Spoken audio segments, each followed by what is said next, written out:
हूँ, क्योंकि यदि किसी को न्याय तुरंत मिल जाए तो जनता सड़क पे क्यों उतरे। घटनास्थल पे मौजूदगी है और बड़ा घटना है ये है, और लगभग प्रदेश ही नहीं बल्कि देश लेवल पे कहीं न कहीं विपक्ष और पक्ष के नेताओं का जमावड़ा यहाँ पे जुटा। सभी लोगों ने प्रतिक्रिया दी है। एक महिला होने के नाते आपकी क्या राय है और इस घटना पे क्या कुछ कहना चाहेंगे? आप परिचय देते हुए थोड़ा बताइए। जी, मेरा नाम माधवी राय है। मेरा परिचय यही है, आज के दिन में भले मैं किसी सत्ता या किसी पार्टी से हूँ या मैं क्या करती हूँ मैं वो तो नहीं बताऊंगी, लेकिन आज बाबा अम्बेडकर साहब की जयंती है।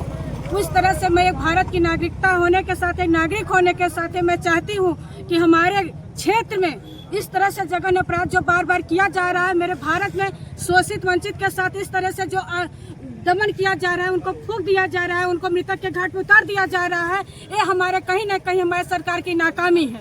और इस नाकामी को हम मिटाना चाहते हैं और यह हम सरकार से कहना चाहते हैं कि इनको न्याय मिलना चाहिए।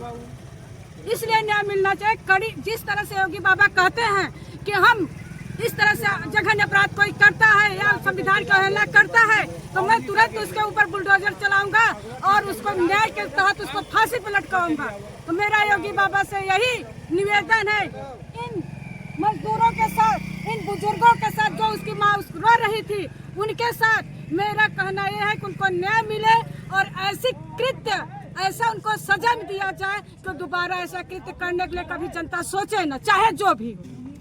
सत्ता की सरकार योगी की सरकार है। वो कहते हैं कि अगर अपराधी इस चौराहे पे अपराध करते हैं तो अगले चौराहे पर उन्हें यूपी पुलिस का प्रशासन का सामना करना पड़ता है। वहीं दूसरी तरफ इस तरीके से घटनाएं कारित हो रही हैं। देखिए, यहाँ पे हम कहते हैं प्रशासन, यदि यूपी पुलिस प्रशासन यहाँ पे है तो हम ये कहते हैं कि जब इतनी प्रशासन भी कहीं न कहीं उनके हाथ में है, प्रशासन तभी कोई कार्रवाई करेगा जब सरकार उसको आदेश देगा। देखिए, मैं नियमता कानून की तरह बात कर रही हूँ, मैं मुझे इधर उधर की बात करने नहीं आती है।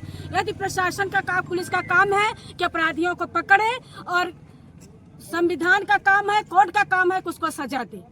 अभी पीड़ित परिवार से आपसे मुलाकात हुई तो किस तरीके से पीड़ित परिवार ने आपसे अपनी दुख दर्द को साझा किया और किस तरीके से आपने आश्वासन दिया? देखिए, हमारा आश्वासन ये है, मैं पीड़ित परिवार के साथ उनके दुख को देख के, उनकी जिस तरह से बूढ़ी माँ बिलख रही थी, बगैर पानी के पिए रो रही थी, जिस तरह से उसका दिल बैठ गया था, उसका एक पुत्र जो है जला दिया गया, जीते जी जला दिया गया, उस दुख को हम भी समझते हैं और उसके लिए हम यही उनकी लड़ाई लड़ेंगे। हमने उनसे कहा जितना आप चाहती हैं उस तरह से आपको न्याय जरूर मिलेगा। पीड़ित परिवार ने सहमति जताई है। जिस तरीके से अभी मैं देख रहा हूँ लगातार सड़क को जाम करते दिख रहे थे पूरे ग्राम में।